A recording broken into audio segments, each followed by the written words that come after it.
Welcome to Love Spiracy. I'm your host, Trinity. I hope that you're having a great day. It is the 19th of February. I am shut down in my house. There's 10 plus inches of snow. It's 18 below zero. So and this is something I've been doing audio all day, well, since yesterday. And I know that there's like this little sound, and I can't do anything about that. And so I want to keep pushing out content.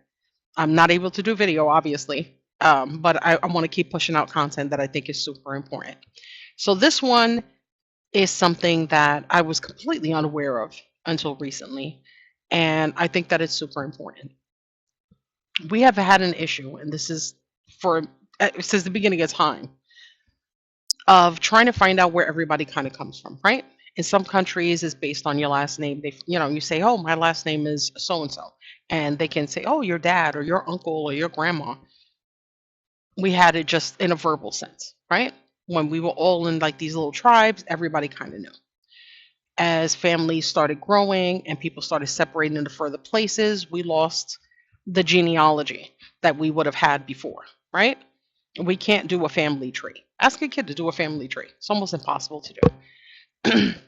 So they started coming up with these DNA tests. And I don't mean like paternity tests, right? Because Maury was already the founder of all of that. They started coming up with these DNA tests just to find out exactly, are you part Italian? Are you part African? Are you European? Whatever. People went nuts for it. Now, even though it's really popular nowadays, it was something that was almost unheard of. The first time I heard of it was back, I want to say in the early 2000s, maybe mid 2000s, and it was like on an Oprah show. And it was like revolutionary, right? It was like probably 5 grand to do. Uh, then they had this guy named I know his last name was Cobb, and he was this giant neo-Nazi, right? So he winds up. Oh, that's how I heard about it on Oprah. Anyway, so he winds up being on the show, and she was like, "Oh well, we could do DNA or whatever." So he gets on TV, and he's like, "Oh yeah, do whatever you want." So anyway, long story short, obviously he does a DNA test. He finds out this he has a lineage to sub-Saharan Africa. He flips out, blah blah blah. Nobody talks about it. Now we have this. I mean, millions of people have been doing this, and everybody's just trying to find a connection. It's not like, like it was being pushed in like a bad way. I know there was times that I wanted to do it. I'm not close to family, and I was like, I kind of want to do it, and then I was like, ha, yeah, I know how how the world works. Absolutely not. And I'm glad that I didn't. So apparently, there is an offshoot now. BlackRock, if you know about BlackRock, and I'm only going to cover a very small part about BlackRock because I'm going to do an entire thing about them. So here we go. All right, I just had it. Oh, that drives me nuts. Anyway, so BlackRock's this huge company. They own a little bit of absolutely everything. Anything that you want to think of that's in the private sector, that's BlackRock. There is some association with BlackRock. So BlackRock owns a company called Blackstone. Blackstone had acquired Ancestry.com, but this happened back in 2020. Nobody was talking about this. Let me tell you something. My whole like thing is trying to pay attention to stuff, and I was off the grid for a while. My husband was sick for years, and I didn't look up stuff. So everything now that I'm trying to produce, I'm trying to put out, is stuff that I still haven't heard about this whole time. So this court case didn't get settled out until last year. And this is why I wanted to bring it up. So Blackstone was in competition for the acquisition of Ancestry. Then, of course, there were people that really they did a class action lawsuit, and it went on obviously for 4 years. And it had a lot to do with people just not wanting their DNA to be exposed. So there is a CBS News article that came out on August 7th of 2020. And it says private equity wants to own your DNA. And I'm going to read some of it. So the nation's largest private equity firm is interested in buying your DNA data. The going rate is $261 per person.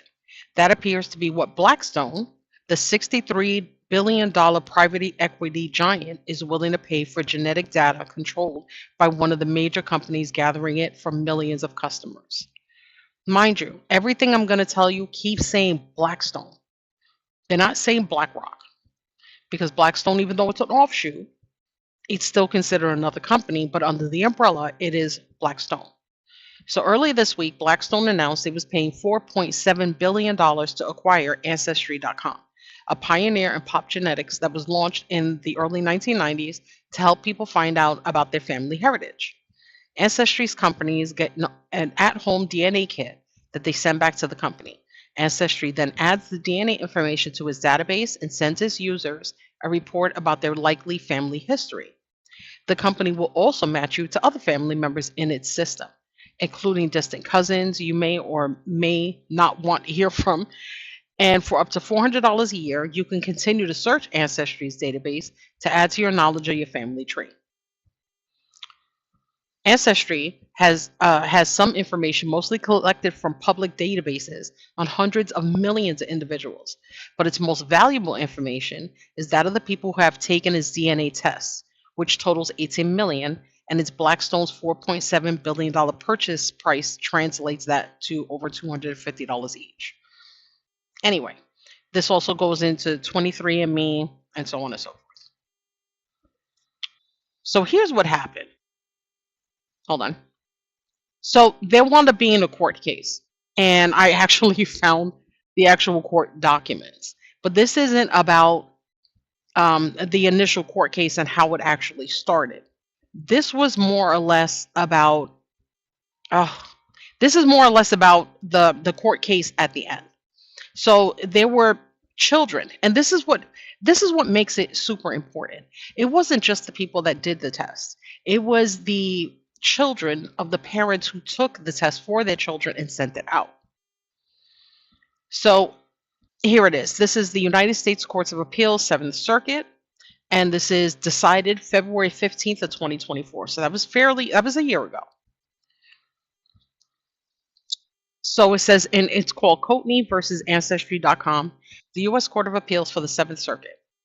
The 2024 case began with guardians who sent their children's DNA to Ancestry.com for testing. The guardians had purchased DNA tests from the company. Like other customers, they activated the kits and registered online. Please pay attention to what I'm about to read to you. In this process, they agreed to Ancestry.com's terms and conditions. These included an arbitration clause. So, in case you don't know what arbitration means, because I was trying to get like the simple stuff, but let's go with the arbitration clause. So it says most arbitrations follow a pre-dispute contract or agreement with an arbitration clause. So I'm just going to simplify it. So it's like, okay, you have a case, I have a case. What do you want? Can we work it out? And then we have somebody mediating in the middle, just trying to get this information. We just want to get this over with. We don't want to drag this out. There has to be some way that we can figure this out. There's no way that we have to take it this far. It still went 4 years, but that's with the arbitration. So you could just imagine how many people were upset. Let's go back to the court case. Another company later acquired Ancestry.com. And they're not saying the name of it, but obviously it's Blackstone. So it says the children sued. They claimed Ancestry.com violated their privacy rights by disclosing their genetic information. Ancestry.com tried to force the case into arbitration based on the agreement. The children argued they couldn't be bound by an agreement to which they didn't personally agree. And again, this goes right back to not being able to hold the responsibility, especially when you're a child, when your parents have that ability to do it for you and on your behalf. So I want to say maybe 8 or 9 years ago, there was a woman who took her parents. She was a grown-ass woman. She took her parents to court. And she lost the case, but it was a groundbreaking case. She took her parents to court saying that she was struggling. She couldn't hold down a job. She was going through a lot. She didn't feel like she was raised properly. And, her whole life was just revolved around this constant chaos. And she took her parents to court stating she didn't ask to be born. that somehow her parents needed to be held responsible for her upbringing, even into adulthood, because she never asked to be here. That was a decision that both of them made, that there shouldn't have been a timeline, or there shouldn't have been a time frame for you to actually be born and then accomplish what you need to accomplish in life, and them not have some form of responsibility. That unless you're actually successful, somebody needs to be held responsible because you didn't ask to be here, right? And just to just to get this out of the way, I feel this way, and I agreed with her, but I'll tell you why. One, because I think it's true, and I'm not gonna even act like I don't think that's true. I absolutely do. Um, but it's the same way when you see somebody go when they adopt a dog or they adopt a cat from a shelter, and then they realize that they don't want it, and or they can't deal with it, or they can't be responsible for it in some way, like it's not a lifetime kind of thing, right? How many people do you actually know that they've had their pet their entire lives? Like every person that you ever met that had a cat when they were a kid, that they had that cat all the way till that until they died. I don't know a lot of people like that. And I don't mean just like a natural death or hit by a vehicle or something.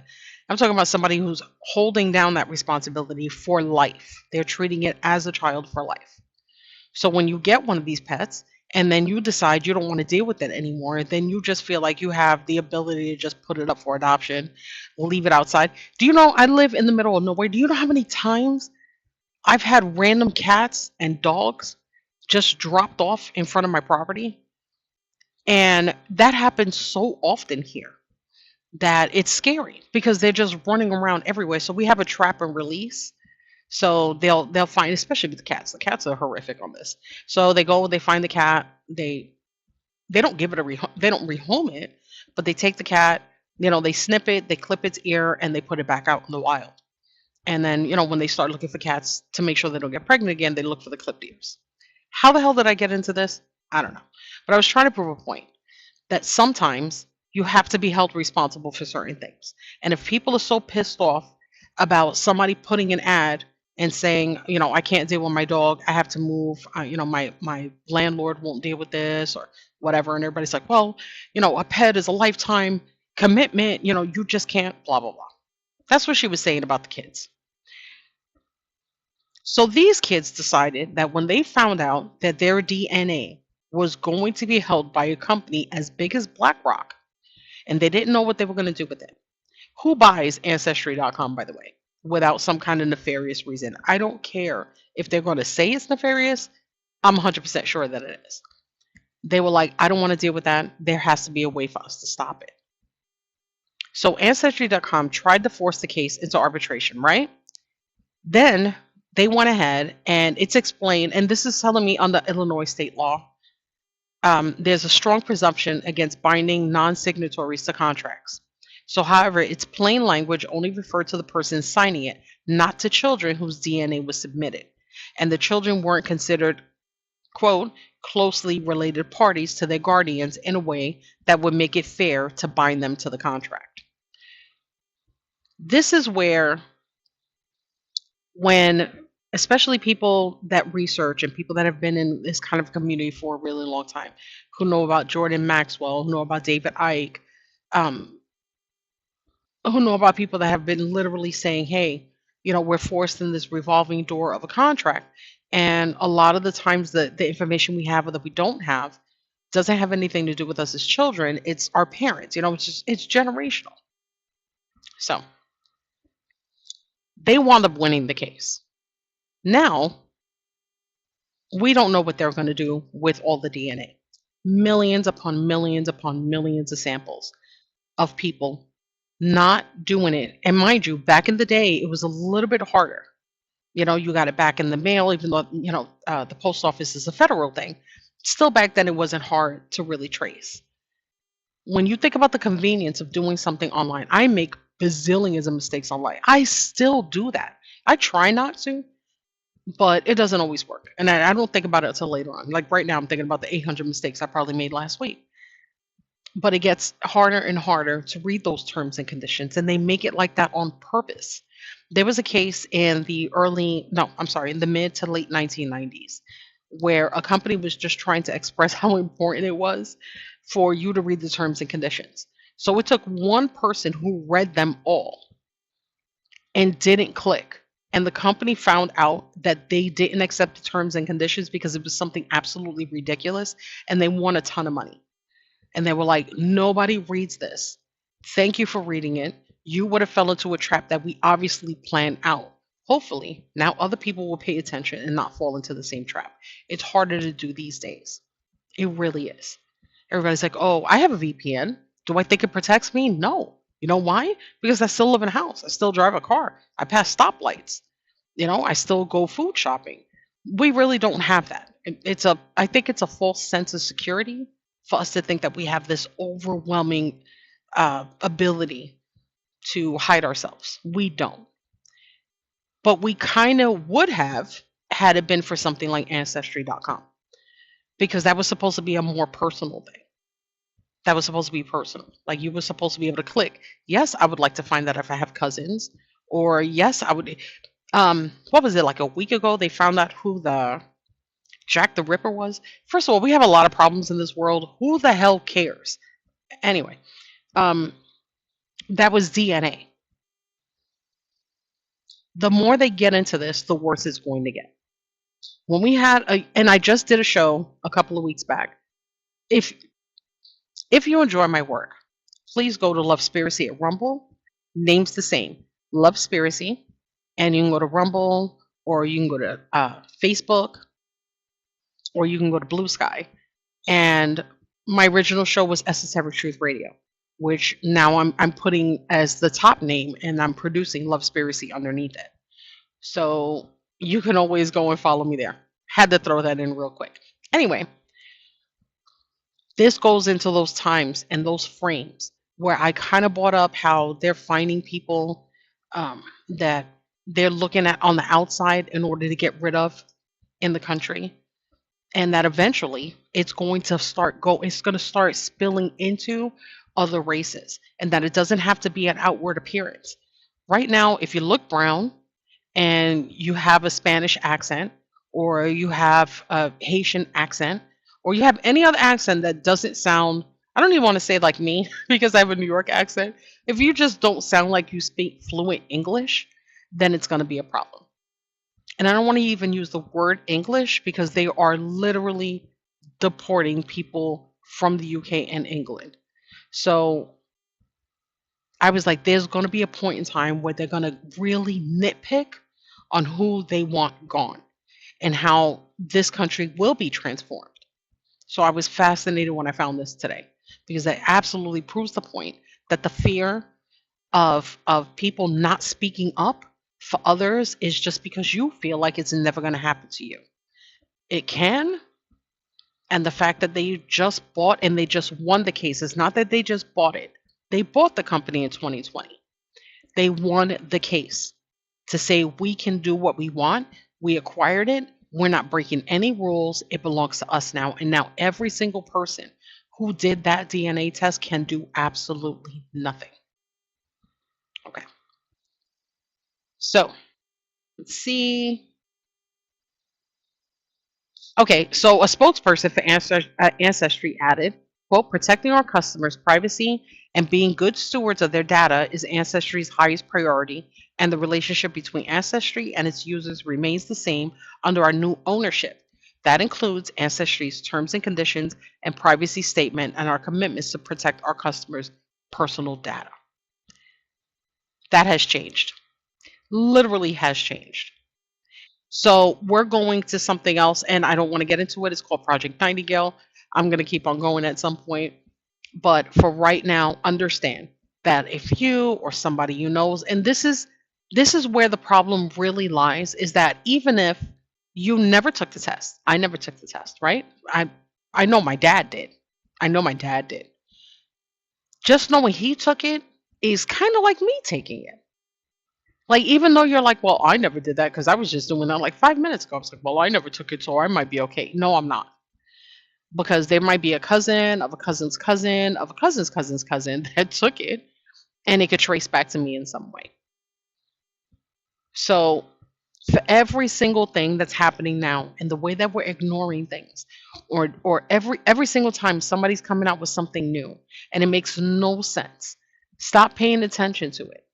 Every single thing that I try to bring to the table is not something that's obviously in the mainstream. For the last, I want to say, 2.5 to 3 weeks, everything I've come up with, I haven't seen until days after I've done it. So I'm trying to keep up to date. So when I do bring you information, it's something that I'm pretty sure you might not have heard or you were able to miss because it's not covered. So I want to thank you for being a part. I hope that maybe you can have a conversation amongst yourself and your family if you had taken the test or you know somebody that has, to explain to them that the court case, and it's called Courtney versus Ancestry.com, DNA LLC 2024, and it was in the United States Court of Appeals in the Seventh Circuit, and it was decided February 15th of 2024.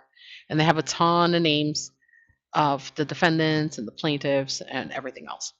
What I just went to, what I read to you was the summary of the case. But just how important it is right now to understand that we have a lot of bigger things we have to be concerned with. Stop being angry with all the other people around you, because soon enough, you don't know if you're going to be part of that. There's no way to truly know. What they're hoping for is if they divide us enough, then we'll never try to find out. We'll fight each other and fight each other until there's one person left. And then you don't even know if you're going to be included in that. They want us to think we all have to be separate. We don't. And you know how? Because DNA tells us that we're not. If you could look at yourself in the mirror and you could say, okay, this is my skin tone. This is what I look like. This is who I am. That's fine. Does that mean that just because of that, then you pretty much know your nationality or you know your heritage? Absolutely not. It changes over time. That's common sense. But when you get down just to the numbers, when you get down to the percentages of exactly where they can say you are from, then you don't have a say anymore. If the United States, if the UK, if Asia, if one of these places decide that they're going to go down to, I mean, to every single number left, and that is a reason to deport you, or that is a reason to arrest you, or that's the reason to ostracize you, you cannot do anything about that. You can't, because you can't change it. And we live in a corrupt world. Are you kidding me? They could change the numbers if they want to. There are places in Africa right now that you could go over there. You don't need a visa. You don't need anything. They will allow you to go over there. They will give you housing. They will help you with jobs and schooling. You just have to prove that your DNA has the majority in the region that you're going to. That's been a thing for a long time. And a lot of people have been doing it. When you're here and we're knowing the divide that's happening here in the United States, right before this, I was like, there has to be some kind of a connect. There has to be a connect. They're throwing people out based on the outside. What happens when it starts going on the inside? I literally said, what happens when they're like, okay, we got rid of the brown people, we're getting rid of the Asian people, we got rid of the Middle Eastern people. And if we want this to truly be a white nation, which they are now going to give visas to people, white people in South Africa to come to the United States, they can actually say anchor babies are former slaves, are slaves, but they're children, because we took them from another place. We bought them here. They had children here. Those children are not from here. We need to send them back. It's time for us to start paying attention. I will be doing another show. Don't know if it's going to be tonight. If I do, then I'm just going to do it. But I'm going to be doing something on eugenics, on genetics, and on everything else. So if you've been here for the last 24 minutes, thank you so much. I have been locked indoors. I am going crazy in here. Um, this is Lovespiracy. You could find me here at Lovespiracy on Rumble, on Facebook. You could go to my main channel, which is Esoteric Truth Radio, and give me a like, give me a follow. I'm seeing so many people that are watching my content. Just press a couple of buttons. It's fine. I will be doing my live streams as soon as it warms up just a little bit, and I'm hoping that I'm giving you the content that you like. So, thank you. I am your host Trinity. This is Lovespiracy, and I will see you soon. Take care.